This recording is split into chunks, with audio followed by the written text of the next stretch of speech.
écoutez, 18h, je vous propose qu'on commence à l'heure.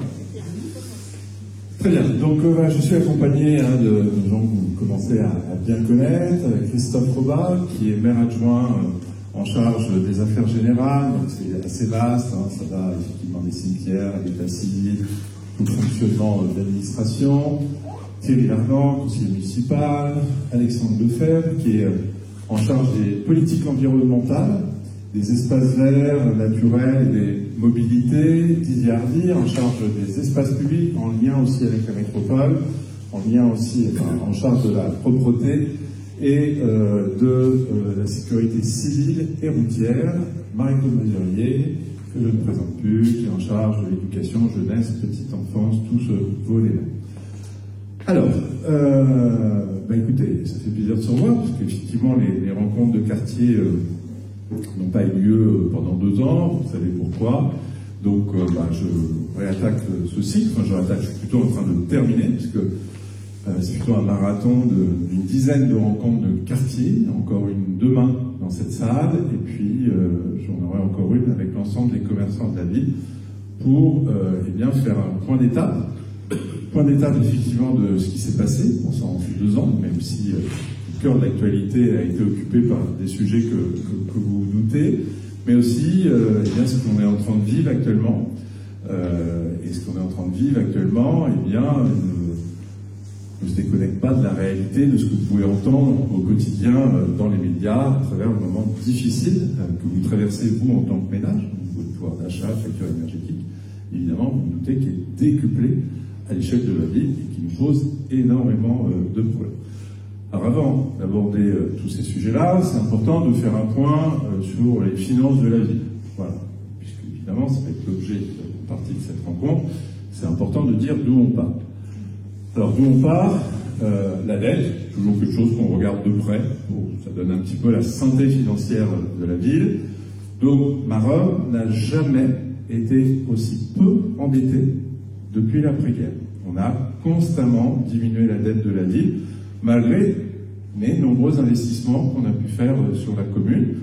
Ces pics s'expliquent assez simplement. Un pic ici qui est lié à l'investissement, qui était la construction du centre de loisirs, ici, dans le parc Signal. L'autre pic ici qui est lié à la construction de la médiathèque. Voilà. Et malgré tous les travaux qu'on a pu faire, en tenant de manière très stricte les finances de la ville, on a pu désendetter tout au long de la ville, avec un petit pic ici, que je vous expliquerai, qui est lié à quelque chose. Donc c'est des cycles. Donc c'est plutôt vertueux, parce que une ville très très peu endettée, c'est une ville qui peut se donner des perspectives et essayer de voir l'avenir. En tout cas, c'est comme ça qu'on avait imaginé en 2020. Mais évidemment, entre deux, c'est passé des petites choses. Le fonctionnement des dépenses de fonctionnement, ça veut dire quoi? C'est le train de vie de la ville. Voilà. Donc le train de vie de la ville, vous voyez, il est tenu, depuis plusieurs années. Alors pour tenir ce train de vie, ce budget de fonctionnement, évidemment derrière c'est des économies drastiques. Parce que vous vous doutez bien que vos dépenses, votre train de vie depuis 2007 a augmenté. Les factures ont augmenté, depuis 2007 c'est très exponentiel. Donc nous, pour tenir ça, c'est tous les ans des coupes budgétaires pour maîtriser nos coûts de fonctionnement, parce qu'en face des dépenses de fonctionnement, il y a une recette qui s'appelle l'impôt. Alors, on a, je vais peut-être passer un peu vite, donc voilà. On a des conséquences liées aux imprévus qui ont fait qu'on a dû faire face, et qui fait aussi qu'aujourd'hui, on est amené à prendre des décisions pas faciles pour pouvoir justement continuer à fonctionner. Première imprévue, les travaux de l'école d'Elvos. Vous savez, c'est cette école qui se trouve près du quartier de Binche, où un mardi soir, heureusement un mardi soir, on a découvert qu'une partie des plafonds de cette école s'était écroulée. Donc je ne vous cache pas que ça a été une grosse mobilisation, beaucoup de travail, et obligé de vider complètement l'école par sécurité. Et pas de chance, c'était l'école la plus grande de la ville, avec plus de 280 enfants, qu'il a fallu trouver et reloger.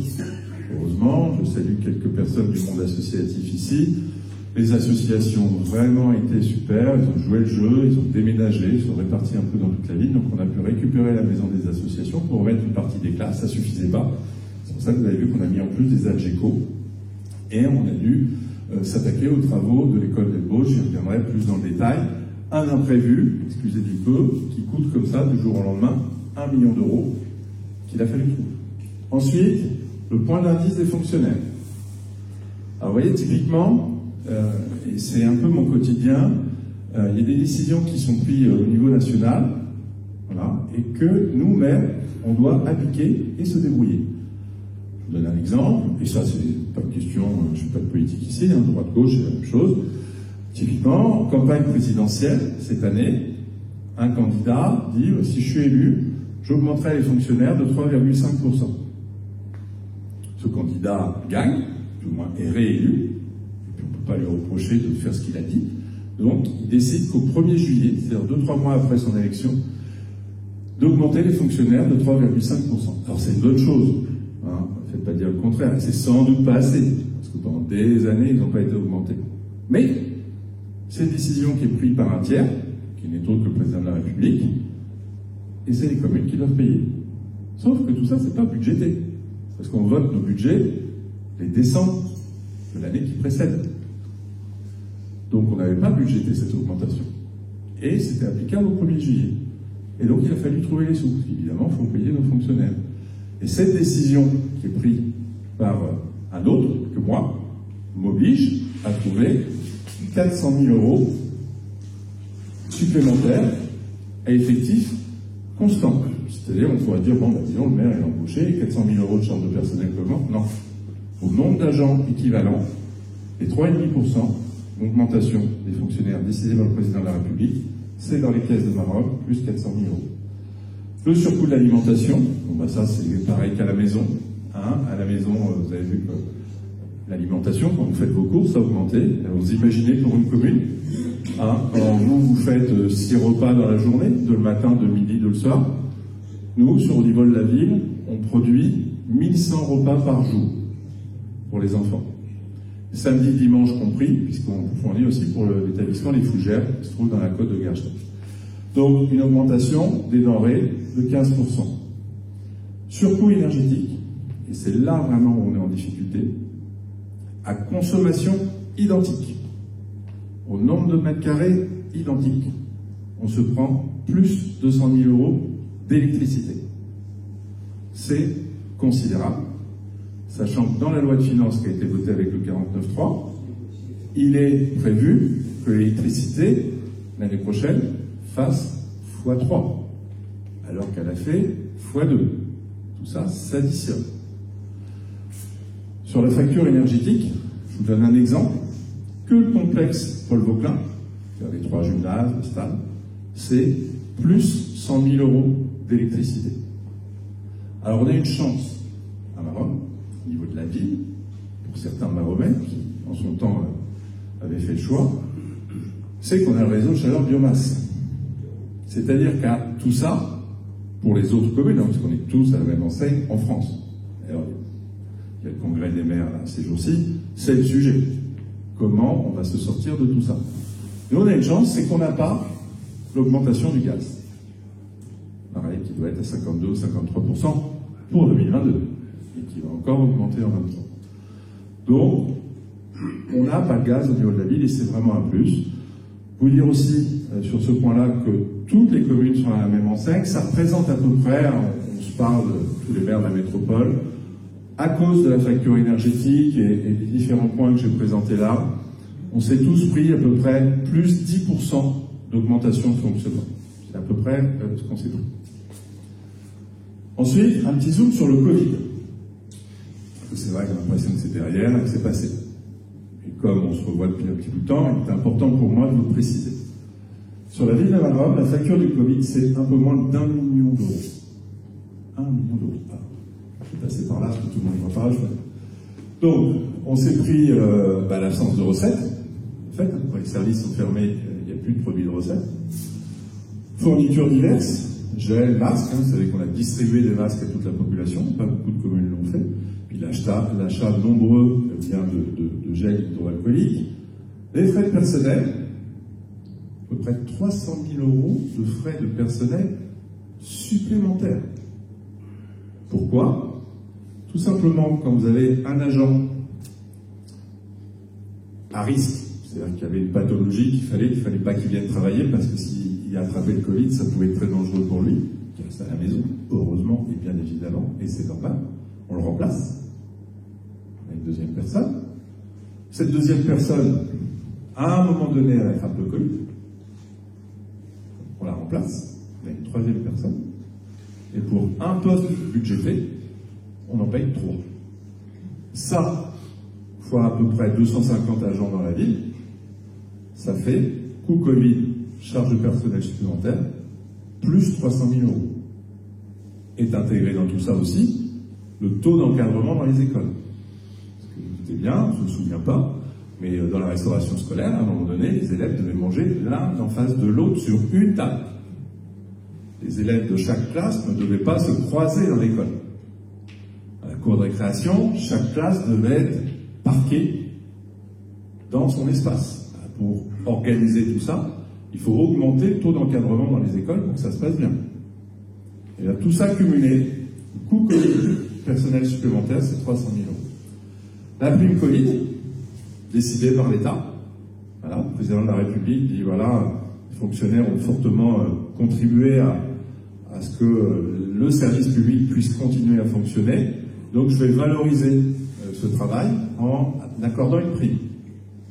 Alors, le chef de l'État accorde une prime, alors on pourrait dire qu'il accorde une prime pour les fonctionnaires d'État, puisque c'est lui, ok, mais il a accordé une prime à tous les fonctionnaires. Il y a 3 types de fonctionnaires, d'État, collectivités territoriales, ce qu'on appelle les territoriaux, et les hospitaliers.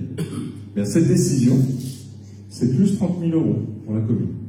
Subvention aux associations, on a fait le choix avec les élus, on s'est dit, bon, on était en plein Covid, toutes ces réunions, on les faisait en visio, on s'est dit, bon, il faut absolument que toutes les associations qui existaient avant le Covid, elles soient aussi là à la fin du Covid. Donc on va les aider, donc on va les subventionner. Donc on a mis en place, par exemple, les chéquiers tous aux assos. C'est-à-dire qu'on a distribué dans la ville un chéquier pour tous les enfants de la maternelle à la 3e de 40 € qu'ils ont pu utiliser dans le monde associatif. Donc indirectement, on a subventionné les associations, on a participé au pouvoir d'achat des ménages, on a permis aux associations de se sauver. Aucune association a disparu à cause du Covid. Même chose sur les commerçants. On s'est dit, tous les commerçants qui étaient là avant le Covid, ils doivent être là après le Covid. Et vous allez voir, je pense qu'on a fait même mieux. Et comme la ville n'a pas le droit de subventionner une entreprise, voilà, parce qu'on n'a pas la compétence économique, et les communes n'ont pas la compétence économique, on a fait le choix de subventionner l'association des commerçants de la ville. On leur a versé 20 000 € pour animer, essayer de redynamiser le commerce. N'oublions pas, tout ça nous paraît loin, c'est des coiffeurs qui ont fermé pendant 2 à 3 mois, en plus de la période où on a dû être confiné. Donc économiquement, c'est une situation très difficile, même s'il y a eu beaucoup d'aide pour les accompagner. CCAS, 70 000, tout simplement parce que pendant le confinement et après, toutes les associations qui aident les personnes les plus modestes n'ont plus fonctionné. Restos du Cœur, Secours catholique, Armée des Saluts. Pourquoi ils n'ont plus fonctionné? Parce qu'ils sont tenus essentiellement par des retraités, qui eux-mêmes étaient des personnes vulnérables et devaient faire encore plus attention que les autres, se remettre dans le contexte. Donc du coup, bien heureusement et bien évidemment, ne venaient plus dans ces associations, qui n'ouvraient plus, et donc on avait des personnes qui n'avaient plus rien à manger. Donc on a mis en place tout un dispositif pour les accompagner pendant cette période. Et puis, dépenses diverses qui sont liées aussi au Covid, aux alentours de 25 000 €. Donc vous voyez, le Covid, pour la ville de Marat, m'a coûté 1 million d'euros.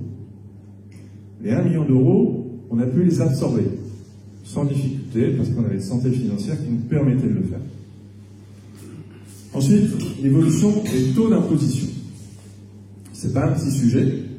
Pourquoi c'est pas un petit sujet? Parce que depuis que j'ai attaqué les rencontres de quartier il y a 3 semaines, l'actualité sur ce sujet-là fait la une.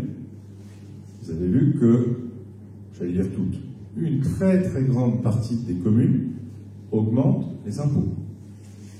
Les chiffres qui percutent: Paris, 52%, Marseille, 17%, Metz, 14%.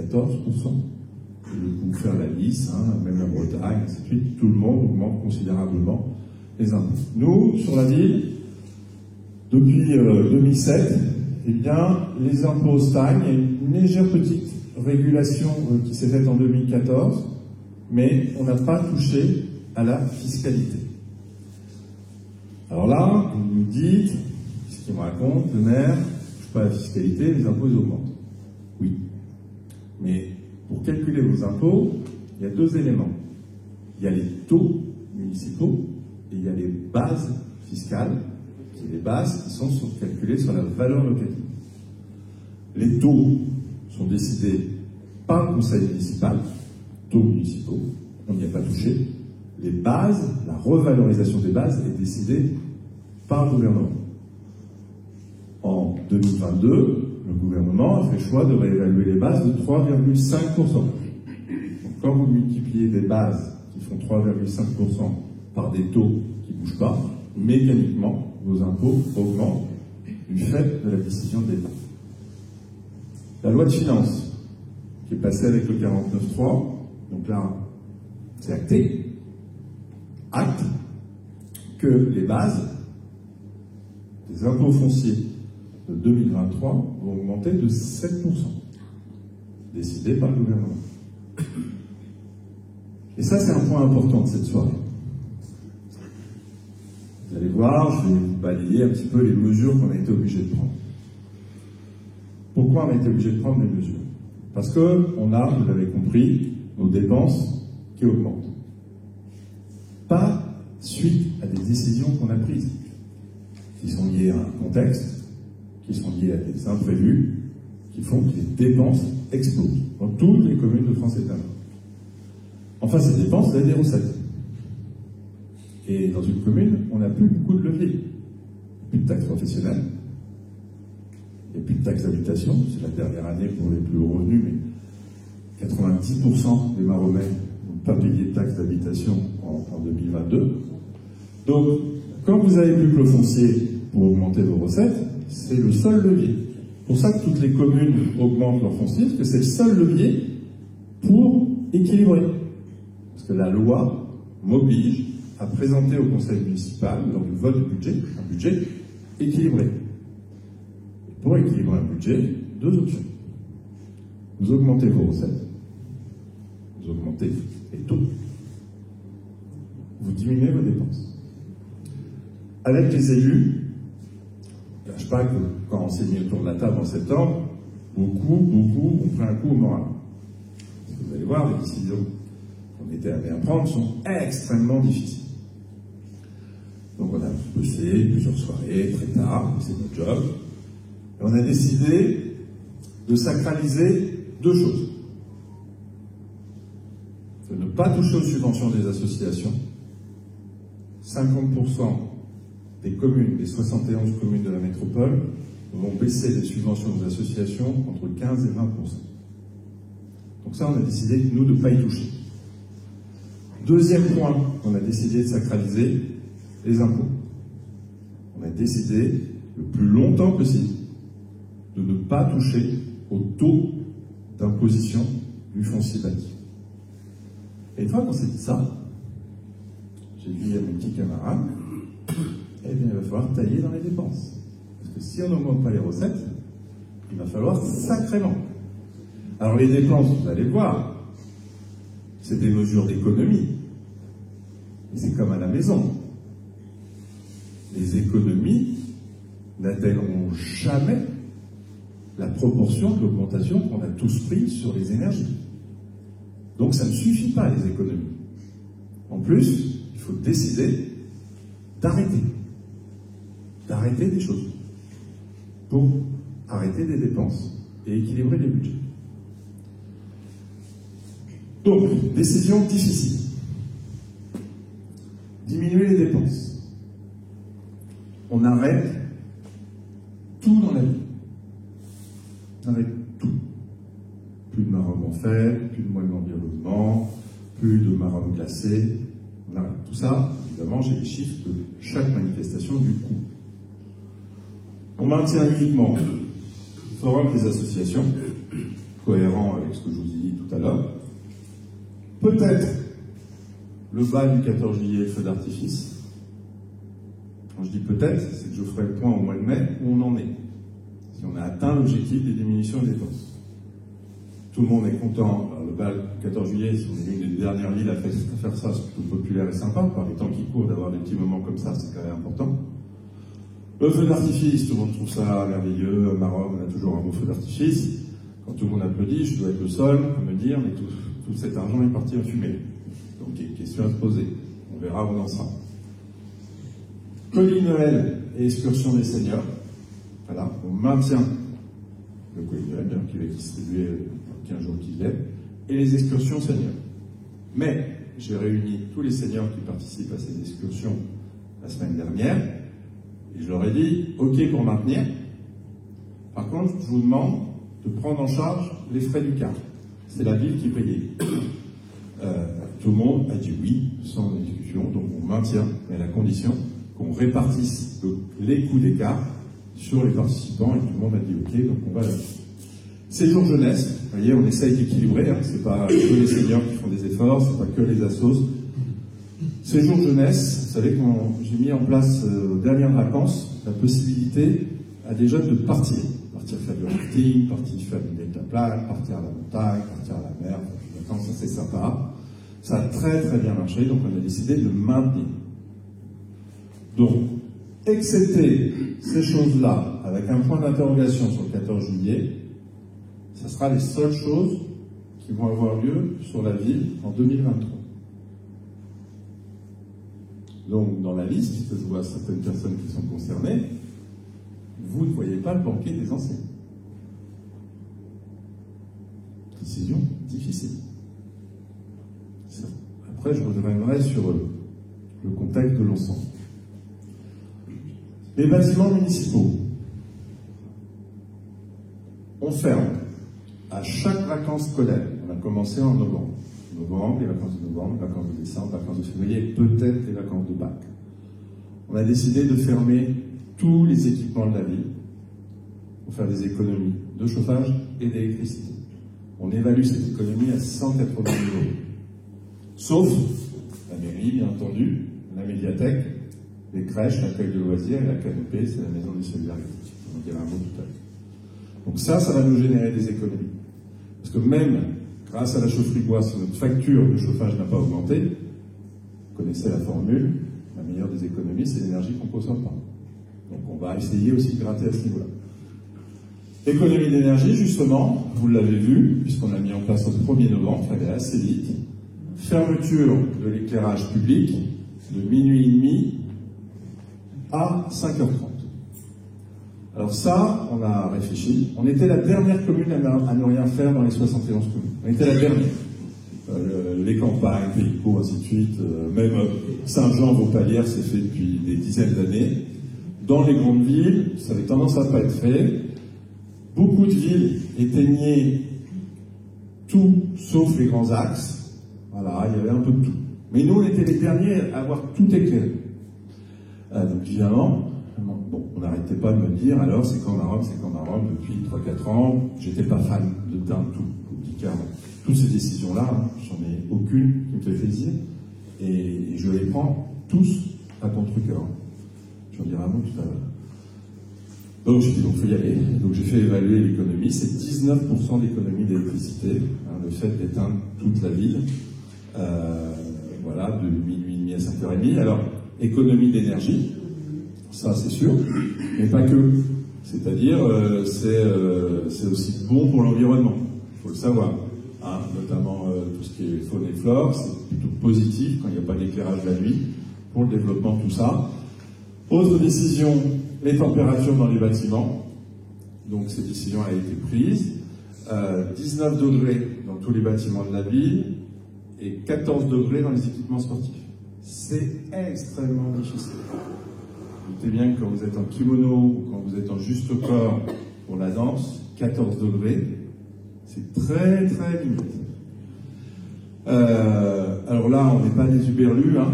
Il y a l'Association des maires de France, voilà, il y a eu des études qui ont été faites, et donc la grande partie de toutes les villes en France sont sur 19 et 14 dans les équipements sportifs, sauf pour les crèches et les résidences seniors, bien entendu. Ça, c'est difficile, surtout dans les équipements sportifs. Faut savoir hein, que 1 degré de moins, c'est 7% d'économie. Donc vous imaginez à l'échelle des milliers de mètres carrés municipaux. Autre décision, on a décidé de supprimer l'éclairage ornemental des bâtiments, l'éclairage de la maison des associations, l'éclairage des tours, l'éclairage de la mairie, l'éclairage de la médiathèque. L'église est restée, hein, parce qu'on a un problème technique, l'église est raccordée à l'éclairage, donc on ne sait pas couper l'église sans couper tout l'éclairage. Donc voilà, on est en train de régler ça.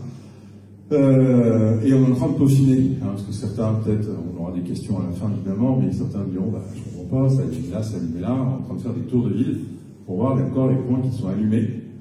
Et c'est souvent des points qui appartiennent à des privés, c'est-à-dire des bailleurs sociaux, des syndics, ça c'est pas l'éclairage municipal. Et donc on est en train d'embarquer tout le monde dans la démarche, puisque vous devez l'entendre et voir aujourd'hui partout. On achève l'éclairage du LED, c'est-à-dire qu'on fait des travaux, on fait un plan. Alors on avait déjà bien avancé, mais on fait des travaux qu'on accélère sur le passage en LED. Voilà un bon exemple. On a refait cette salle, on a tout passé en LED, voilà, même des lustres un peu design. Tout est en LED aujourd'hui, c'est aussi des économies importantes. Hein. C'est des économies x8 sur l'éclairage avec le LED. Et on relance le déploiement des photovoltaïques. Je dis on relance.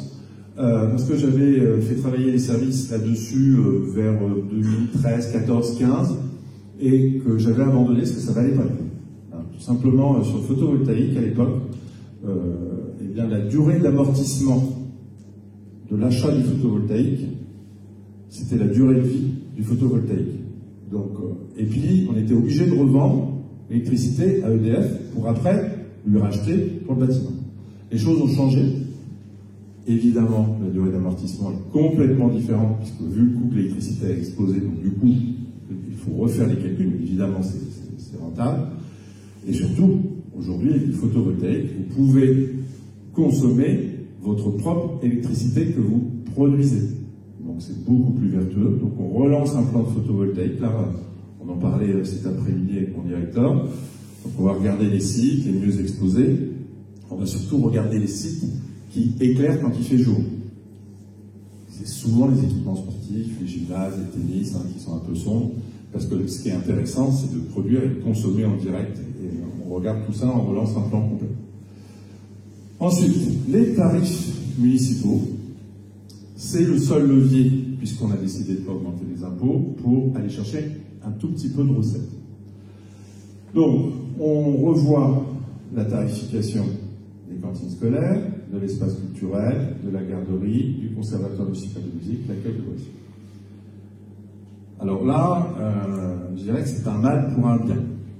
Je m'explique, on s'est aperçu, mais on en avait les moyens, et je l'assume complètement, que nos tarifs étaient complètement en décalage avec le coût des prestations.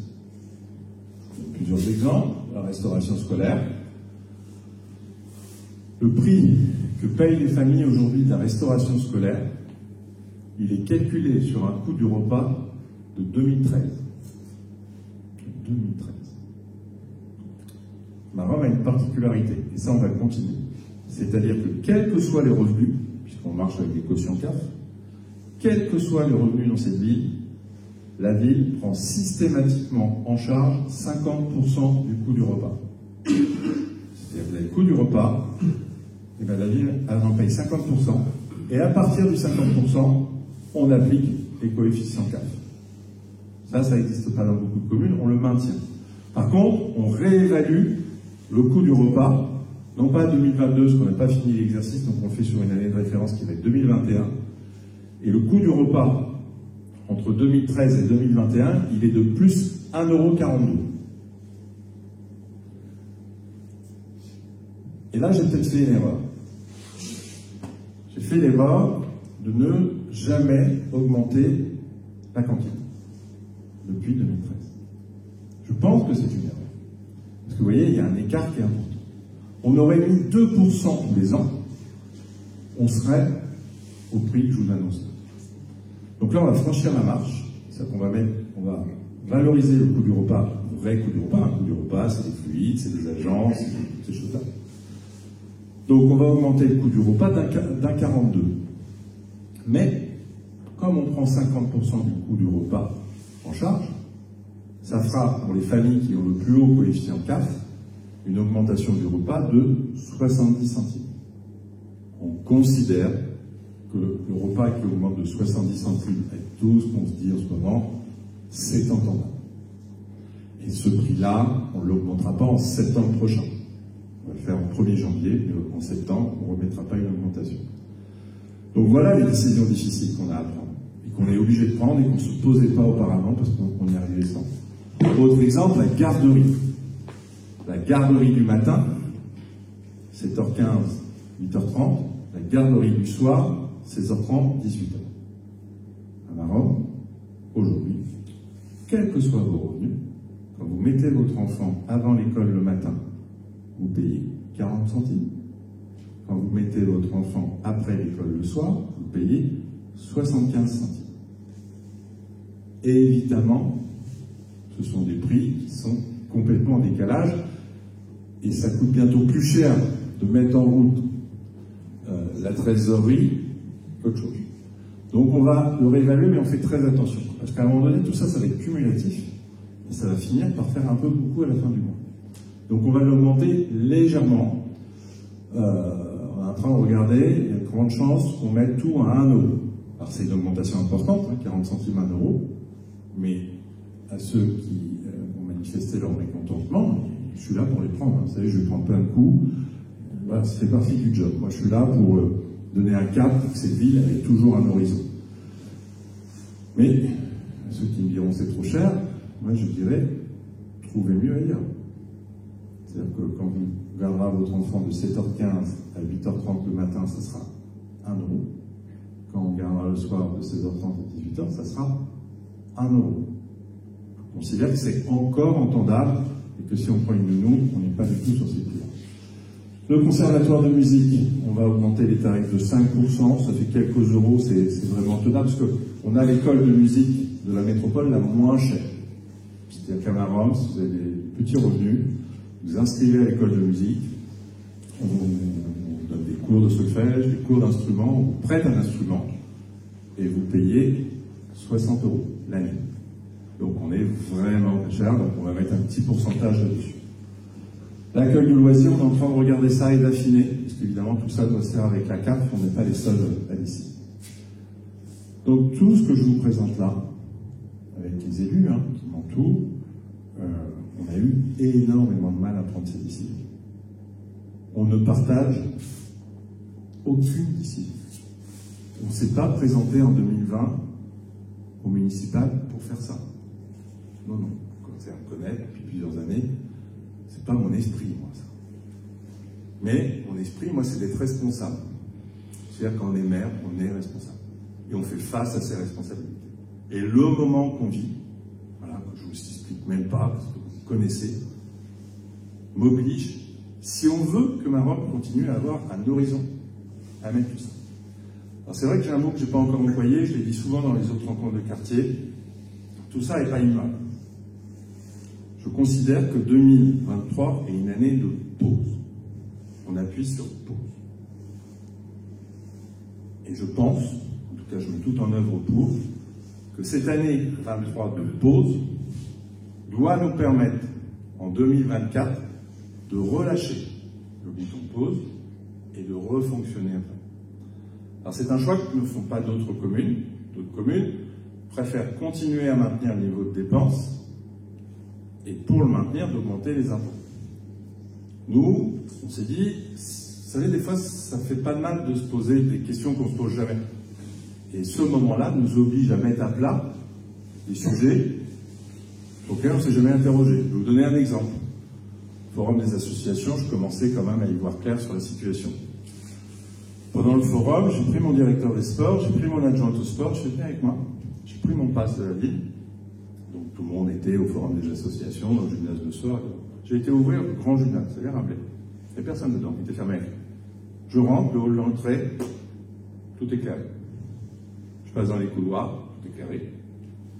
J'ouvre la porte des toilettes, on doit avoir 8 toilettes dans le complexe. J'ouvre toutes les toilettes éclairées. Et là, je dis, il est où le bouton? Et là, on fait, il n'y a pas de bouton. On éclaire tout, ou rien. On ne se posait pas ces questions. C'est comme ça depuis 10 ans. Tout ça nous oblige, et c'est pour ça que je dis que c'est vertueux, à nous pousser dans nos retranchements, et bien du coup, aller regarder tout ça, dans le détail, et d'aller chercher toutes les économies possibles. Donc j'essaye, moi c'est toujours mon tempérament quand on est dans la mise et là on y est, essayer de me rapprocher des choses positives. Et ça doit être le côté positif. Ensuite, les projets 2022-2023. Alors, ça c'est des choses qui étaient enclenchées. C'est-à-dire qu'avant la crise, on avait enclenché les travaux début 22. Avant la guerre en Ukraine qui a évidemment percuté tout ça. Donc là, je vous disais, l'école d'Elbos. Donc ces photos-là, hein, vous êtes les premiers à les voir. Donc voilà ce qui s'est passé dans l'école d'Elbos. Les plafonds se sont disloqués. Ils ne sont pas tombés. C'est que la moitié de la couche de plafond est tombée. La première couche, c'est-à-dire la dalle coulée, est restée. Donc on a renforcé l'ensemble de toute l'école, même les plafonds qui n'étaient pas fragilisés, avec ces structures. Donc tout ça nous a mis beaucoup de temps, je vous la fais court, il a fallu à chaque fois renforcer les plafonds, envoyer les bétons dans un laboratoire à Lyon pour faire l'analyse, parce qu'on ne sait au moment où on se parle toujours pas ce qui s'est passé. On a pris 4 bureaux d'études, 120 000 € pour chercher sans savoir. À un moment donné, on a avancé. Donc les bureaux de contrôle ont fait des préconisations, et moi j'ai fait le choix de faire une structure qui va au-delà x2 de ce que préconisait le bureau de contrôle. C'est-à-dire qu'on est 2 fois plus résistant que ce qu'on me demandait de faire, comme ça on est tranquille. Et puis on en a profité, parce qu'une école de 280 enfants vide toute l'année, ça ne se reproduit pas tous les jours heureusement. Donc on a fait des faux plafonds, qui nous permet d'améliorer l'acoustique, évidemment les peintures. On a installé des LED. Et puis on en profite, c'est-à-dire qu'on va installer un préau dans la cour, on va profiter de l'ancien préau pour ajouter des classes, parce qu'on pense que dans les années à venir, on va avoir besoin de classes supplémentaires. Et puis ça, on le fait dans tous les équipements de la ville. Et donc là, on en profite, on a accéléré les choses, on met un ascenseur, parce que vous savez que la loi d'accessibilité nous oblige, c'est bien normal, d'avoir une possibilité d'accessibilité dans tous nos bâtiments à étages. Les écoles étaient les derniers équipements qu'on n'avait pas fait. Vu que là, tout était fermé, on en profite, on fait en mettant l'ascenseur.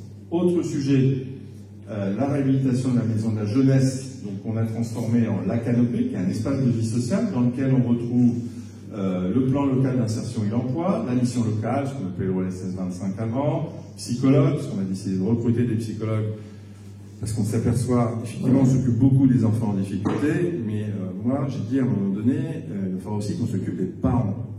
Parce qu'il y en a quand même pas mal qui perdent pied, qui sont complètement perdus, et si on s'occupe que des enfants, on ne va pas résoudre le problème. Maintenant, on accompagne aussi les parents, malheureux à dire, mais pour leur expliquer comment on éduque son enfant, pour les accompagner. Il y en a qui sont vraiment perdus aujourd'hui, et ça n'améliore pas les conditions de l'enfant. La CARSAT, Média Formation, qui est un organisme du Pôle emploi autour de la formation et des ateliers parentalité. Au niveau de la crèche d'Olto, qui va devenir la maison municipale de la petite enfance, ça c'est la crèche qui est à côté de l'église. Donc là on en profite, on a grandi, 46 mètres carrés, création de local tout seul, on va installer le relais assistante maternelle, la cour qui était ridicule comme tout, on l'a grandi, on la triple de surface, et on passe la crèche de 12 à 25 places. Je vous en dirai un mot, c'est important d'offrir aussi des services à la population si on veut attirer effectivement des nouveaux adultes. Ensuite, je vous l'ai dit tout à l'heure, le mot pause. Il y a des projets qui étaient prêts à sortir. Prêts à sortir.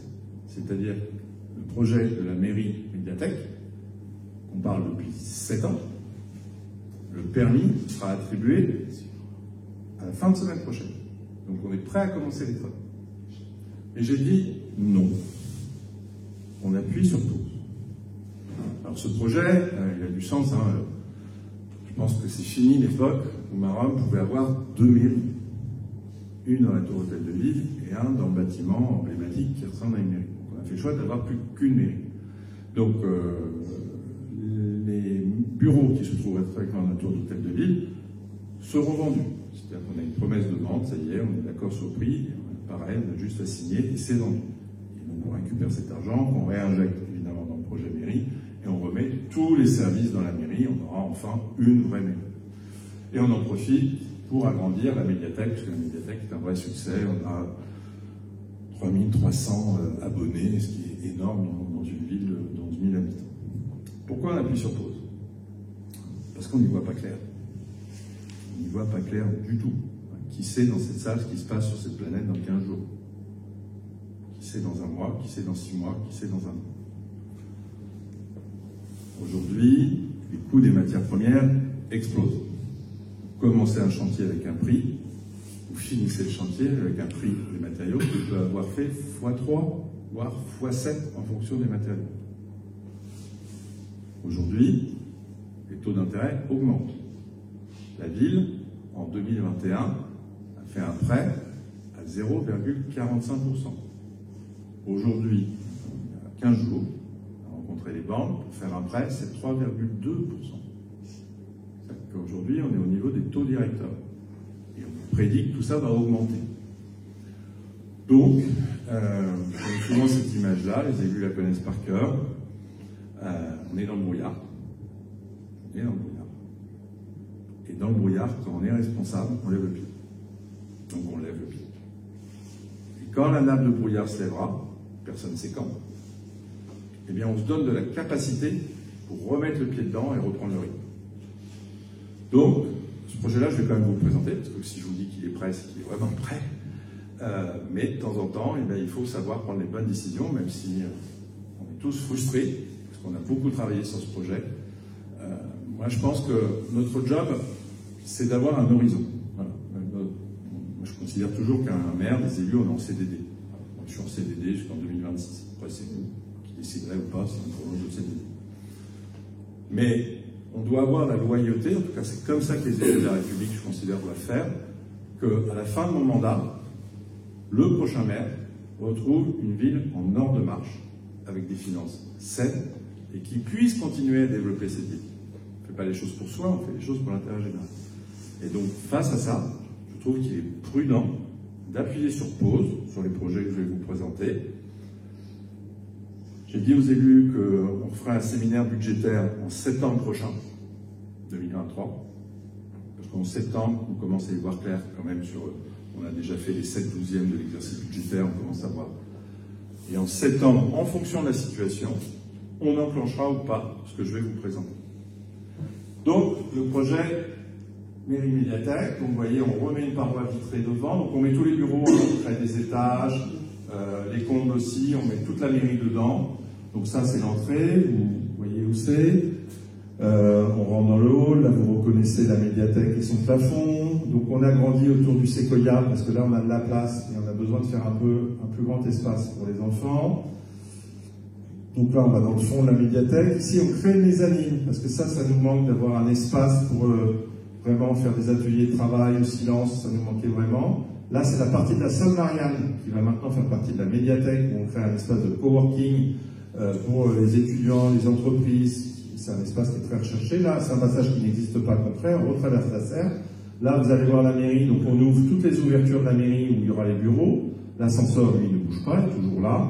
Là, on arrive dans la partie d'agrandissement, où vous avez ici la salle du conseil municipal, on ira tout à l'heure. Là, vous avez les passerelles qui relient à la mezzanine que je vous ai parlé de la médiathèque. Là, on arrive dans la salle des mariages, donc il y a une grande salle vitrée, très lumineuse. Là, on repart par là, on est arrivé, on va prendre à droite et on rentre dans l'amphithéâtre de la salle du conseil municipal qui va nous permettre aussi de louer cet amphithéâtre parce que c'est recherché sur la vallée du Cailly. Et là, on va sortir vers l'extérieur. Donc, vous voyez que la salle du conseil est décaissée, semi-enterrée. Là, c'est les bureaux des médiathèques. Ici, on crée des nouveaux bureaux pour la mairie parce que tout ne rentre pas dans l'ancien bâtiment. Donc, toute cette partie-là, ce sera des bureaux. Là, on a la salle des mariages et puis on retrouve l'esprit de la vague et la mairie qui est entièrement refaite. Voilà, ce projet-là, il est prêt, voilà, vraiment prêt. les banques prêtent de l'argent, il n'y a pas de souci, mais on attend, par prudence, pour voir comment va se passer 2023. Autre projet, le parc de l'Hôtel de Ville. Le parc de l'Hôtel de Ville, quand je suis arrivé comme maire, il faisait à peu près 5000 m². Aujourd'hui, c'est marqué 17, mais on doit être à 20 000 m². Donc il va, vous savez, de la rue du 8 mai à l'église. Donc vous en direz un mot tout à l'heure. Donc là, c'est différent, parce qu'on avait avancé un peu plus vite. L'entreprise est désignée. C'est-à-dire que le cabinet paysagiste architecte est désigné. C'est pour ça d'ailleurs qu'on a ces visuels. Donc je les ai rencontrés en disant « Oh là là, on attend, d'accord, je veux voir ce qui va se passer dans les 6 premiers mois de 2023. » Et on est en train de voir si on ne va pas phaser, parce qu'évidemment, on ne va pas créer un paysager autour d'un bâtiment qui n'est pas encore construit. Donc on va peut-être phaser les choses par prudence. L'école, le conservatoire de musique, voilà, on avait prévu de faire cet aménagement pour une raison simple, hein, c'est que l'école de musique, elle n'est pas accessible aux personnes à fauteuil roulant, donc ça, c'est pas admissible. Donc, histoire des portes, ainsi de suite. Les travaux qu'on a fait ici, c'est la même chose, hein, on a changé les portes, simplement pour que les fauteuils roulants puissent rentrer correctement. Mais oui, il y avait des portes vertes qui étaient là, très lourdes, donc on a mis, voilà, ça fait partie des investissements et de l'accessibilité. Donc ça, même chose, on met en place. Ensuite, malgré tout, il va se passer quand même plein de choses à Maroc. Plein de travaux, beaucoup de nuisances, et vous allez pester après moi pendant toute l'année 2023. Pourquoi?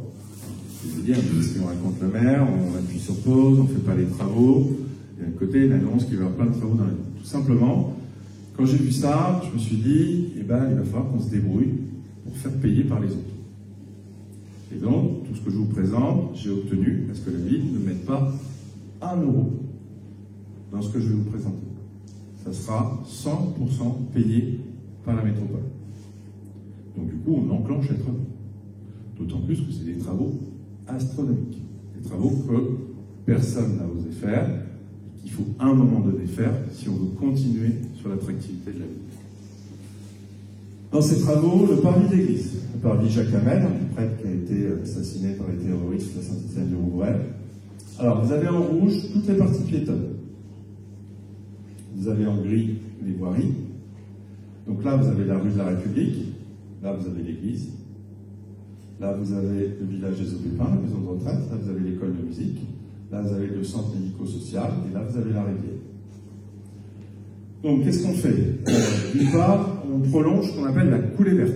Vous savez, cette coulée qui maintenant traverse toute la ville, de la rue du 8 mai, qui passe derrière la médiathèque, qui passe entre l'école de musique et l'EHPAD, et qui arrive aujourd'hui ici. Et on continue, donc on fait cet aménagement-là, en piétonnier et en piste cyclable, pour aller se connecter sur la balade du Cailly. Je ne sais pas si vous avez déjà fait la balade du Cailly. Donc c'est quelque chose que j'ai aménagé depuis 3 ans. Donc aujourd'hui, vous allez voir tout à l'heure, on peut pratiquement faire de Notre-Dame de Bondy à Déville, tout en se baladant le long du Cailly. Donc on ne permet plus aux voitures de passer devant l'église. Pourquoi? Je ne sais pas si vous avez eu à vivre ça. Moi, je l'ai vécu. Les gens me connaissaient. C'est franchement pas un moment plaisant. C'est de passer là, au même moment où un cercueil sort, au moment où les gens se recueillent. Enfin, bon, à un moment donné, il y a un peu un mélange des flux. C'était pas possible. Donc, évidemment, on prévoit le stationnement du véhicule, soit funéraire, soit de mariage ici. Mais devant l'église, c'est un parvis. C'est réservé aux piétons. La rue Bérubé, on la prend par ce chemin-là. Voilà. Et puis, la rue de l'église, eh bien, on aura un grand giratoire qui fera le tour du CMS et de la maison municipale de la petite enfance. On fait un accès minute pour l'EHPAD, qui n'existait pas. Voilà. Et on fait un dépose minute pour l'école de musique, qui n'existait pas non plus. Donc, sur ce projet-là, ça démarre fin mars. Donc, ça va aller assez vite. Fin mars, et c'est un projet qu'on phase pour éviter qu'il vienne percuter un autre projet qui est beaucoup plus d'ampleur. Donc, on fait toute cette partie-là, la route comprise, de mars à juin. Pourquoi? Parce que là, on va avoir un moment difficile, on fait un plateau surélevé. Voilà, casser la vitesse, pourquoi ici? Parce qu'on a une concentration d'équipements publics, l'EHPAD, la maison de retraite, l'église, le CMS. Donc là, on fait un plateau surélevé, c'est pour ça que vous avez dans le requin. Là. Donc cette partie-là, on l'a fait de mars à juin.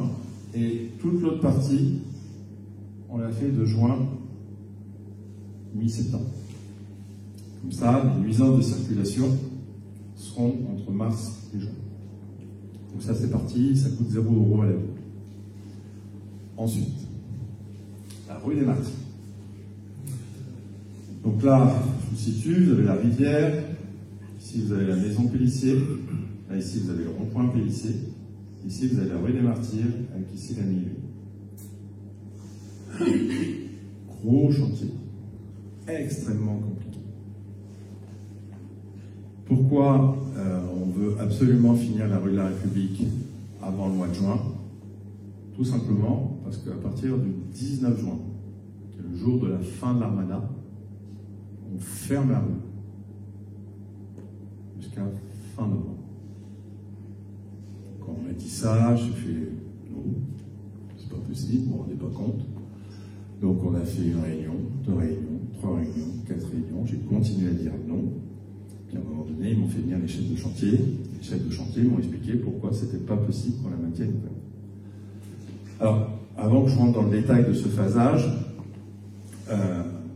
pour vous projeter, c'est assez facile. Vous voyez la phase 1, qui est du carrefour de la Valette à la rivière. Moi, j'ai jamais vu une personne qui m'a dit que c'était pas bien. C'est quand même plus qualitatif que ce que c'était.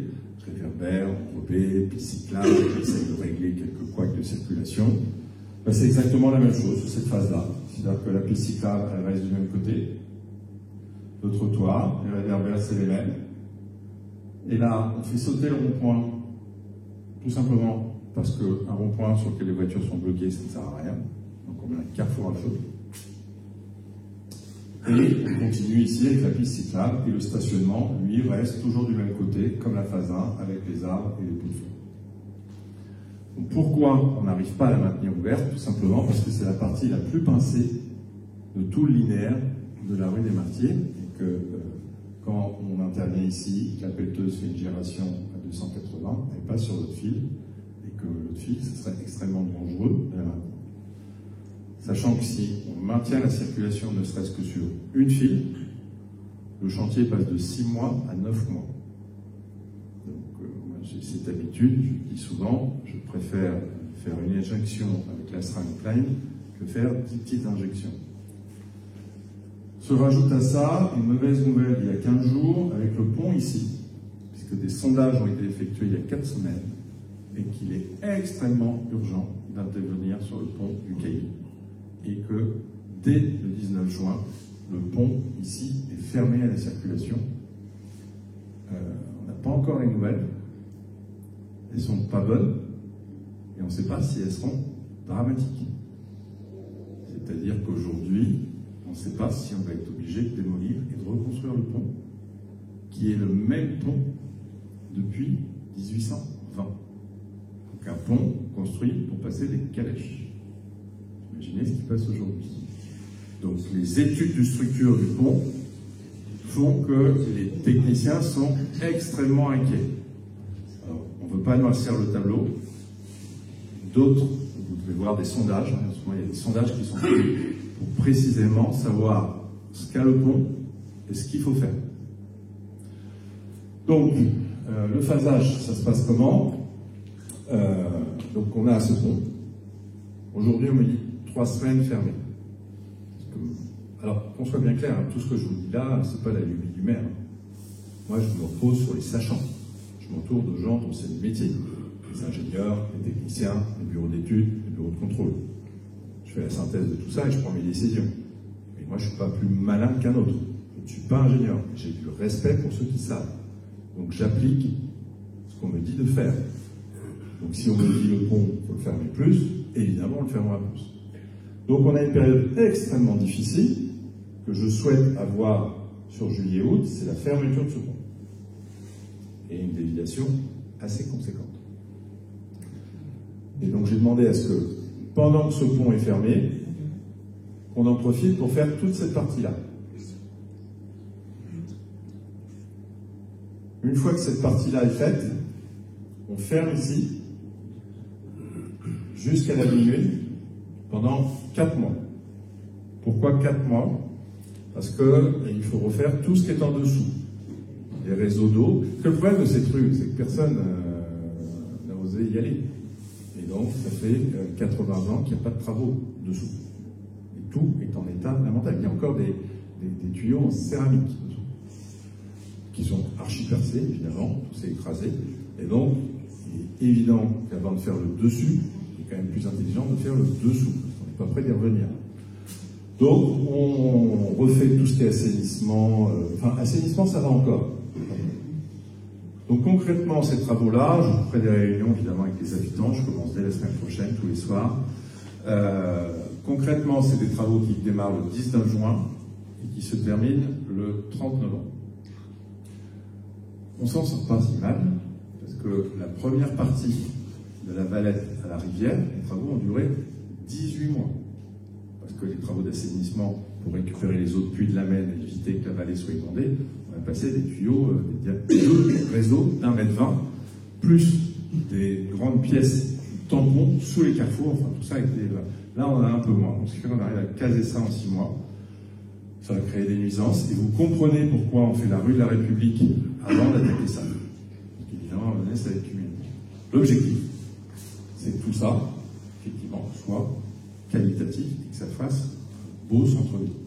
Parce que si on veut être attractif, il faut s'occuper de tous les quartiers, mais il faut aussi un beau centre-ville. Et là, on aura fini quelque chose qu'on avait attaqué il y a 4 ans. Ensuite, on en profite. Là, vous avez la maison Pélissier. Donc, je vous ai dit, on supprime le carrefour ici, on refait tout le carrefour. Là, ici, vous avez la SAP. Vous avez le parking Pélissier qui est ici. Là, vous avez la SAP. La SAP a été liquidée.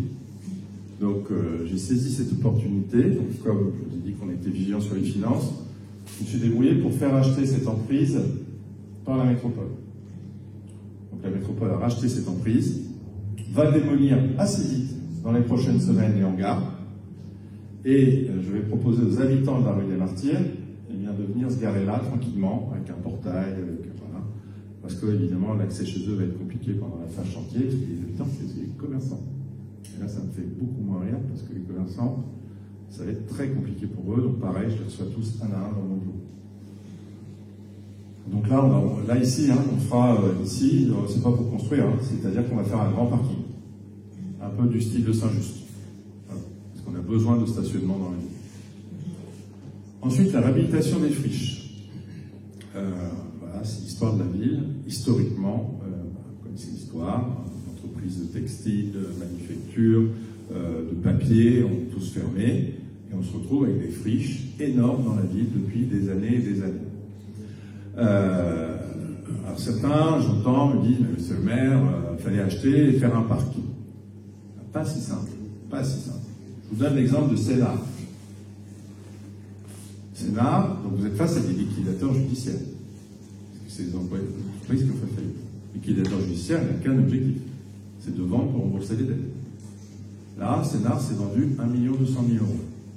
Ça, 1 200 000 euros. Il y en a eu pour plus d'1 million d'euros de démolition. Il y en a eu pour plus de 500 000 euros de dépollution. Faites votre addition. Pour trouver et retomber sur ses pieds avec de telles sommes engagées, c'est compliqué. Donc mon job, moi, ça a été de trouver des investisseurs qui avaient suffisamment, excusez-moi l'expression, les reins solides, pour pouvoir réhabiliter ces friches. Alors, j'entends friches, il y a friches industrielles, mais il n'y a pas que les friches industrielles. Il peut y avoir des vieux bâtiments qui sont à l'abandon, dont personne ne s'occupe. Donc c'est aussi ça. Et donc, à la fin de son mandat, 2026, dans la ville, il n'y aura plus aucune friche industrielle. Ou de toute nature. Le fameux immeuble La Servoise. Où tout le monde me dit, mais monsieur le maire, je ne comprends pas, vous faites des trucs dans la vie, ça bouge partout, et ce truc-là, fait des années que c'est là, et vous faites rien. Je vous la fais court, il est tard, je vais essayer de voir le match de foot, ça va être dur, pour la seconde mi-temps. Sur La Servoise, propriétaire, parti au Vietnam, le trésor public court après, divorce exprès, en entente avec sa femme pour que les biens soient séparés, que la femme récupère les biens et que l'homme ne puisse pas avoir ses biens pris par le trésor public, il part au Vietnam, il se cache là-bas, on n'arrive pas à le retrouver. Tout ça dure des années. la ville achète. Donc, je vais aller à Évry, acheter. Une fois que la ville a acheté, donc tout ça, ça a pris des années. Mon job, à moi, c'était de trouver un promoteur, parce que on ne sait pas faire ça. Sachant qu'un promoteur sur quelque chose comme ça, il faut avoir envie.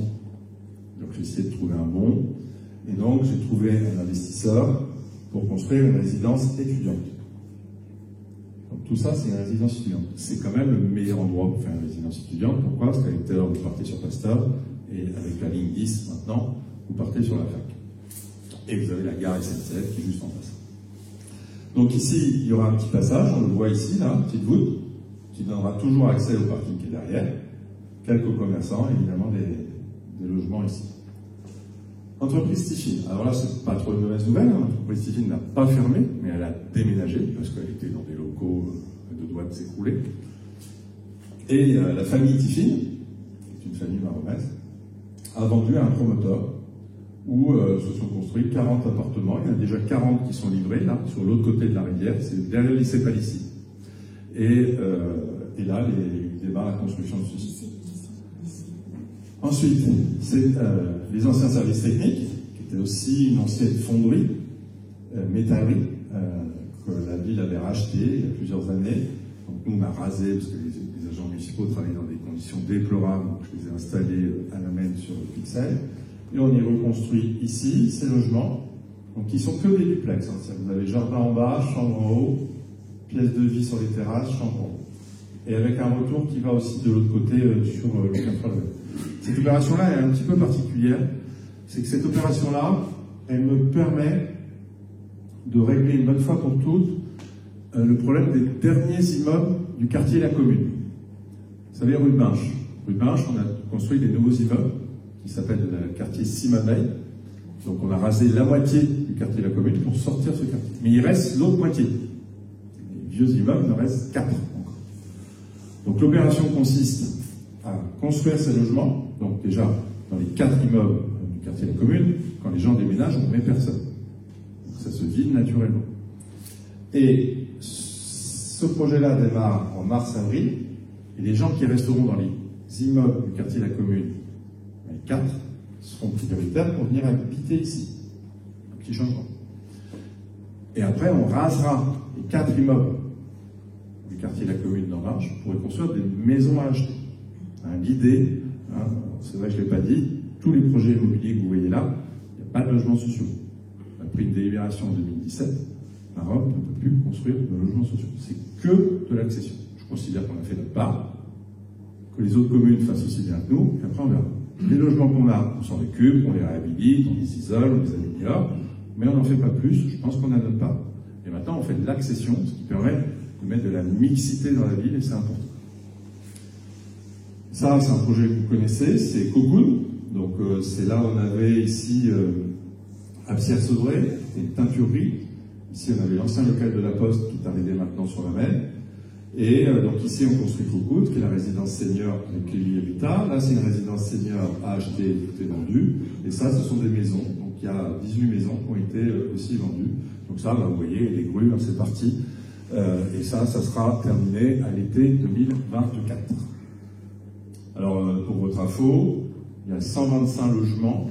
Au moment où on se parle, il y en a 82 de réservés. Vous voyez, alors qu'on n'a même pas monté le premier étage. Donc, les gens réservent avant même que ça soit fini. Donc, ça correspondait à un besoin. Ensuite, la fonderie Sénart, j'en ai dit 2 mots. Donc là, on se repère. On est au stop de la rue de la République et de la rue Bérubé. Ben voilà, copier-coller les 2 vues. Donc, même chose, ce sont des grandes maisons dans lesquelles il y a plusieurs appartements, avec des ascenseurs qui arrivent directement dans les logements. Voilà, c'est du résidentiel. Donc, c'est la résidence des impressionnistes. Donc, même chose. Ben, ça, vous voyez, hein, c'est parti. Donc, j'en ai profité pour les frapper d'alignement, de manière à mettre une borne de stationnement, non plus sur la route, mais une vraie borne de stationnement, parce que quand vous prenez cette rue, que les voitures sont serrées, vous avez le poteau ODF, vous avez la boîte de gaz, vous êtes obligé de marcher sur la route. Voilà. Donc on va réorganiser cet espace pour que les piétons soient plus en sécurité, parce que c'est pas terrible en ce moment. Ensuite, la difficulté de tout ça, c'est qu'on est devenu très attractif. Très attractif. Et les promoteurs que je n'arrivais pas à faire venir au début que j'étais maire, aujourd'hui passent ma porte toutes les semaines. Ce qui me permet d'avoir un niveau d'exigence sur la qualité de ce qui est construit et sur l'aspect architectural. Vous avez vu, c'est quand même des architectures qui sont d'un autre temps. Donc ça, c'est le point de force. Je vous donne aussi cette info. Aujourd'hui, tous les logements qui sont construits sont tous vendus avant même que les fenêtres soient posées. L'immeuble qui est à côté de la maison Pélissier, qui s'appelle le Royal, avec les briques dégradées de marbre. Je vous donne cet exemple. A été mis en vente en juillet-août 2020. On sortait du Covid. Le promoteur a dit, avec le pataquès du Covid, j'essaie. Il m'a dit, c'est le plus mauvais moment pour commercialiser un immeuble. 55 appartements, juillet-août, tout vendu, en 2 mois. Je suis arrivé comme maire, le prix du mètre carré d'un immeuble neuf, c'était l'immeuble Martin Luther King et des Saints-Mandela, côté du stade, était de 1990 € du mètre carré, et encore on a eu du mal à tout vendre. Il a fallu vraiment sur la fin que le promoteur se secoue un peu. C'est là, ici, donc, qui est en train d'être construit. Tout est vendu. A été vendu. Donc je vous ai dit, je suis arrivé comme maire 1990 € du mètre carré le 9. Aujourd'hui, le 9 est à 4200 € du mètre carré. Donc, ce qui fait qu'on est attractif, on est au même prix que le quartier Pasteur, donc c'est positif, on a changé l'image de la ville sur le 9. Le prix de l'ancien, ça fluctue, et sur le 9, c'est ce qu'on appelle des prix de référence, donc c'est positif. Après, tout ça a un revers. Tout ça a un gros revers, c'est que du coup, on commence à attirer les requins. Et ceux qui ne sont pas là pour faire du beau, et que ça s'intègre bien, mais qui sont là que pour faire de l'argent. Et on constate, notamment route de Dieppe, qu'ils arrivent, qu'ils achètent des maisons à prix d'or. À prix d'or. Ils achètent des maisons 600, 700, 800 000 €. Ils s'en fichent. Parce qu'ils rasent la belle maison.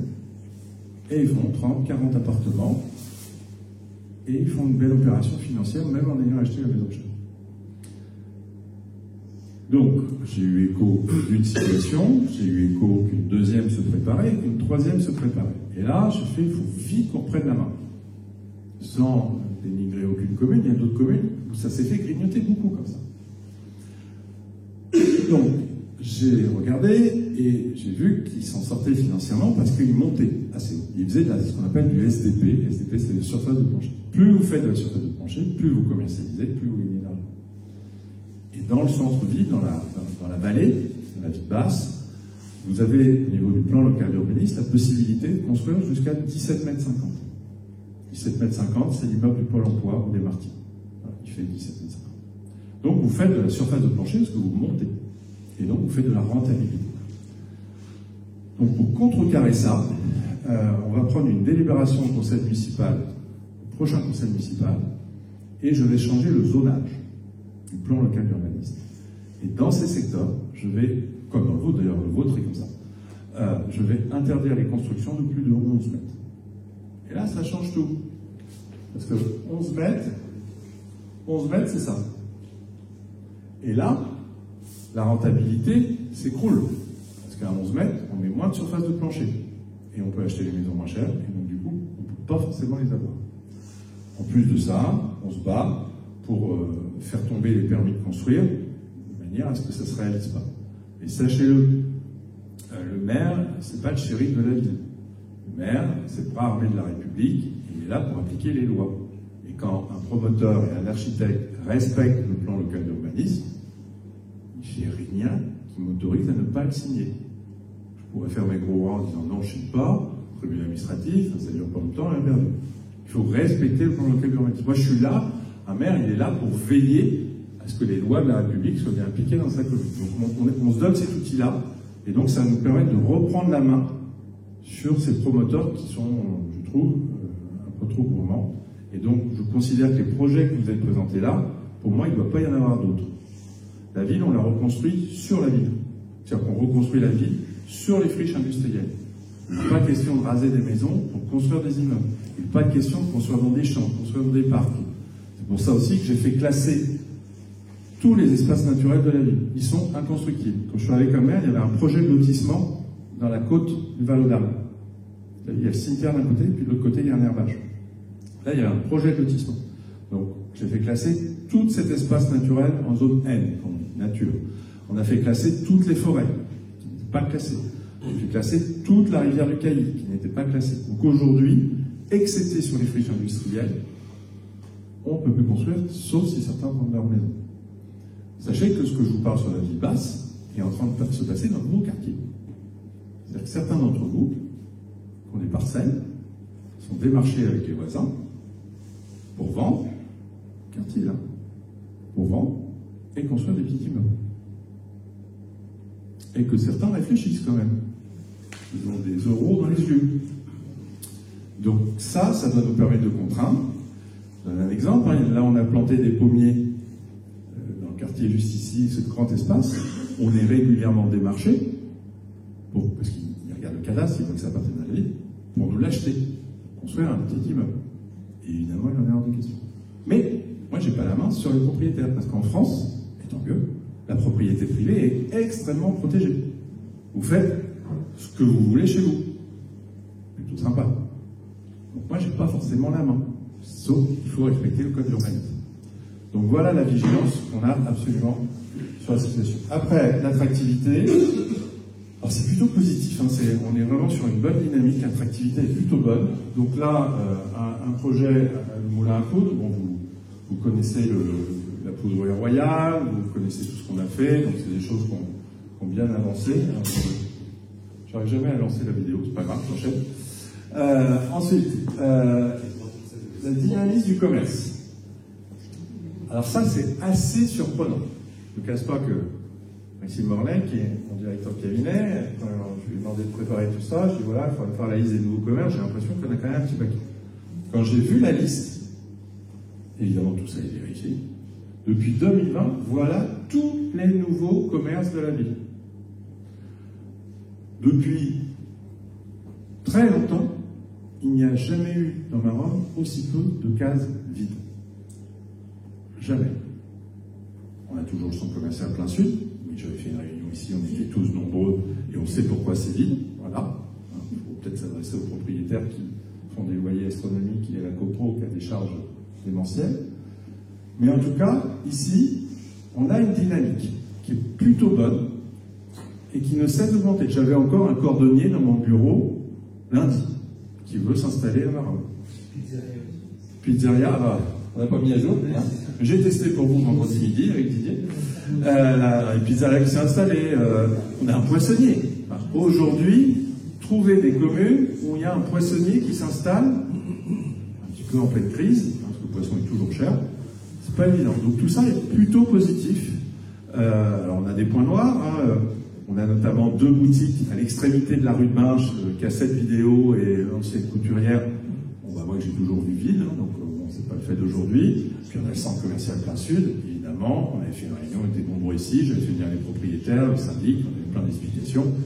Et on sait pourquoi aujourd'hui c'est vide. Et tant que ces personnes-là ne bougeront pas sur le prix du loyer, sur les charges, ça sera extrêmement compliqué de faire venir des commerçants.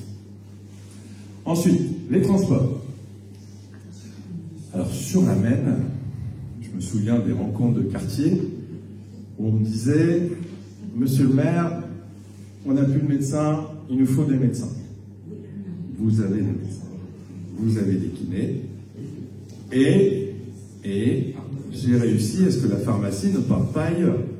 Parce que ça, les gens n'ont pas en tête, et c'était le programme. Quand on vient m'annoncer ça, je lui dis non, elle me dit oui, mais comment fait pour rester? C'est comme ça qu'on a vendu le terrain ici. Sur la Maine, on faisait les rencontres des quartiers, et je dis tout ça, mais c'est pas de l'ironie, hein, vous aviez raison, vous revendiquez ça, c'était tout à fait légitime. Donc preuve, j'ai tout fait pour y répondre. Vous me disiez, monsieur le maire, on n'avait pas de transport. Voilà, à la Maine, on est les oubliés, tout pour la vie de base, c'est rien pour nous, on n'a même pas de transport. Depuis 7 ans, long combat, j'avoue, long combat. Je vous passe mes réunions dans mon bureau, il faut que je me fâche. Long combat, parce que c'est pas arrivé comme ça, Didier y a assisté, c'était quand même un peu petit. Mais j'ai obtenu ce que je voulais. Vous avez une ligne 10, 7 jours sur 7, qui démarre assez tôt le matin, qui va assez tard le soir. qui dessert la ville haute et la ville basse, qui a un arrêt au cimetière, c'était une demande aussi, ça, qui permet de s'arrêter devant Super U. Et même mieux, cette ligne 10, ça vous permet, si vous le souhaitez, d'aller prendre le T2 à la demi-lune. Elle vous permet, pour les étudiants, c'est important, on n'entend pas assez des étudiants. Si on veut avoir une ville qui se rajeunit, il faut avoir une ville qui a du service et qui se connecte à la vie des étudiants. Une ligne 10 qui va à la fac. Une ligne 10 qui va au Coquet, qui va à la piscine de Mont-Saint-Aignan, qui va au carrefour de Mont-Saint-Aignan, qui va au Belvédère, la clinique, qui va au lycée Flaubert et le cimetière monumental. Et ça, avec des fréquences que je considère entendables, avec un vrai bus. Combien de fois j'ai reçu des habitants de la Maine en colère, et ils avaient raison, et je l'étais aussi, avec des petiots qui ne pouvaient même pas monter dans ce foutu taxibus parce qu'il n'y avait pas de siège auto. Tout ça, c'est terminé. Aujourd'hui, il y a un vrai transport en commun. On fera un bilan des transports en commun sur la Maine. Il y a la ligne 30, qui peut être un sujet. Voilà, c'est la ligne 30 non, 26, pardon, je suis content, parce que j'ai travaillé sur la ligne 30 il y a 2 jours, avec, hier soir, avec la Val de l'Est. Sur la ligne 26. La ligne 26, il y en a un peu moins, puisque vous savez qu'il y avait une 26 et une 26Y. C'est un peu tordu comme organisation. Donc là, il n'y a plus qu'une 26. Donc le fait qu'il y a la ligne 10, effectivement, le réseau Astuce s'est dit, puisque maintenant il y a la ligne 10, c'est peut-être 2 ans. Donc on fera un bilan. Voilà, je ne sais pas si c'est satisfaisant. J'ai rencontré quelques personnes qui ont revendiqué d'en avoir plus. Je vais écouter, pourquoi pas, on fait le bilan. C'est des éléments chiffrés. Hein. Moi, pour défendre vos arguments, je me repose sur des chiffres de fréquentation. Entre parenthèses, pendant des années, j'ai dit il faut une ligne de bus, une vraie ligne de bus sur la Maine. La direction des transports, j'ai dit, il ne sert à rien. T35 n'est pas plein, il n'y a pas besoin. Mais j'ai dit, arrêtez de raisonner comme ça. C'est l'offre qui va générer le voyageur, et pas l'inverse. Enfin, il n'y a pas, je vais dire, voilà, une ville haute, ville basse, vous en doutez. Chaque fois, j'étais encore tout à l'heure, en montant ici, dans chaque bus, il y a plus de 10 personnes. Dans chaque bus, que ce soit le matin, le soir ou la journée. Des collégiens, aujourd'hui, on descend en bus, à la plage Jaurès, on va au collège à pied. Donc c'est une vraie plus-value pour votre quartier. J'en discutais, Antoine, qui habite dans votre quartier, aussi pour l'immobilier, hein, parce que chez la face. Hein. C'est-à-dire que quand vous avez une jeune famille qui vient pour acheter votre maison, ils regardent ça maintenant. Ils regardent la proximité des écoles, des lycées et des lignes de bus. Parce que avoir des ados de 12, 14, 15 ans, évidemment qui n'ont pas de moyens de transport et qui sont bloqués à la Maine, ça rumine, et c'est pas évident à gérer pour les parents. Là aujourd'hui, les lignes de bus, c'est un vrai bus. Voilà, et puis on a amélioré aussi les lignes de bus dans l'ensemble de la ville. On travaille également, puisqu'on parle des mobilités, sur les pistes cyclables. C'est-à-dire qu'on l'a fait, on l'a tracé. L'idée, c'est de... Maintenant, il y a une piste cyclable qui fait du carrefour de la Valette jusqu'à la rivière, et puis avec les travaux de la rue des Martyrs, demain, jusqu'à la route de Dieppe et la gare. Donc demain, il y a une ligne, voilà. Et puis ici, sur toute la voie rapide de Mont-Saint-Aignan, il y a aussi une piste cyclable. La difficulté, c'est ici. Donc on a imaginé une piste cyclable qui traverse la forêt, ici de la Maine, qui monte, qui viennent ici et qui ressortent au niveau de la bibliothèque Boucas. Alors, l'idée de ce chemin forestier, qui serait une piste cyclable, c'est que, en tout cas c'est ce que j'ai demandé, c'est qu'elle ne dépasse pas 6% de pente. Pourquoi 6% de pente? Parce que c'est une pente de fauteuil roulant. C'est la norme d'un fauteuil roulant, c'est pas plus de 6%. Donc évidemment, pour faire 6% et monter plus de 80 mètres, il faut faire des chicanes, il faut faire des chicanes, des lacets, ainsi de suite. Mais on l'a fait à pied. On a une chance, c'est que quand on rentre, on coupe dans la forêt, c'est qu'il y a des plateaux naturels dans la forêt. Donc effectivement, on fait des lacets, hop, on va chercher un plateau, on se sert du plateau, on avance en avant, on fait un lacet, on va chercher le plateau supérieur, et ça passe assez bien. Hein, on l'a fait à pied, c'est tout à fait jouable. Et donc, au vu de ce que je vous ai présenté, pour pas que la ville paye, j'ai demandé à ce que la métropole nous paye. Donc ils sont en train d'étudier les choses. Et l'idée, c'est d'avoir cette piste cyclable. Voilà. Alors, piste cyclable, c'est aussi la possibilité, à poussette, à pied, de pouvoir la faire sans en finir en nage en haut de la côte de Garstedt. Donc, et puis puis maintenant, ça se développe, c'est comme ça, il y a des vélos électriques et les trottinettes. Moi, je regarde beaucoup les trottinettes. Voilà, mon trottinette, 6%, c'est tout à fait joyeux, trottinette électrique. Et l'idée, c'est que cette piste cyclable se connecte ici, sur la piste cyclable ici, mais pas que, puisqu'on est en train de regarder pour passer toute la rue du 8 mai, qui est ici, hein, qui va de la Valette jusqu'à la limite de Déville, en sens unique. Et la voie qu'on libère, y faire une piste cyclable. Ce qui permettrait aux habitants de la Maine de venir chercher cette piste cyclable, de descendre dans la forêt, d'arriver à la Valette, de prendre la rue du 8 mai, une piste cyclable, c'est pas des pointillés au sol, hein. Une piste cyclable, en France, c'est 3 mètres de large, le choix 1,50 m, c'est normé. Donc on respecte cette norme. Desvilles nous a annoncé qu'il avait l'intention de prolonger ce qu'on va faire sur son trottoir à gauche, un très grand trottoir le long de Paris-Normandie, ex-Paris-Normandie, aussi une piste cyclable, et donc du coup on pourrait se connecter au centre-ville, puisqu'après il y a un petit décroché pour descendre au niveau du Leclerc Drive et longer la petite rivière, la Clairette, arriver derrière le lycée du Cailly. Bon, puis après, Desvilles est en train de travailler là-dessus. Donc c'est important, ça permettrait de se connecter en piste cyclable. Enfin, moi je crois beaucoup aux pistes cyclables. Voilà, positif. Ensuite, la balade du Cailly. Donc la balade du Cailly, c'est tout ce tracé bleu. Voilà, donc la balade du Cailly, c'est très sympa. Si vous ne l'avez jamais fait, allez le faire. Vous longez la petite Cailly. Donc on part de Notre-Dame de Montville, ici, et on arrive ici au niveau de l'entreprise ex-Tiffy. Voilà. Et donc la coulée verte que je vous ai parlé tout à l'heure, donc vous voyez, il y a le stade qui est là, la mairie est là, là il y a Flaubert, là il y a la maison de retraite, là il y a l'église. Donc l'idée, c'est que tout l'aménagement qu'on va faire du parvis de l'église va permettre d'avoir une vraie coulée verte qui va pouvoir traverser la ville d'est en ouest, complètement. En gros, c'est une parallèle à la rue des Martyrs. Voilà. Mais tout ça dans un milieu apaisé, végétalisé, qui est beaucoup plus sympa. Et puis, je ne l'ai pas dit, mais j'ai aussi la volonté. Alors, on va avoir 20 000 m² ici, dans la ville basse. On aura les plus de 60 000 m², évidemment, du parc Signa. Mon idée, c'est aussi de faire des espaces de fraîcheur. Alors, ça fait sourire. Sauf que cet été, en Europe, 42, 43. C'est pas de la fiction. Et on sent bien que ça va se répéter très souvent. Donc, il y a des gens qui ont la chance d'avoir une maison, et des gens qui vivent en logement collectif, en immeuble. Il faut qu'on crée ces espaces de fraîcheur, des espaces où on puisse aller quand il fait chaud et qu'on puisse traverser ces pics de chaleur. Voilà sur la présentation. J'ai été un peu long, mais je voulais rentrer dans le détail. Alors, c'est vrai que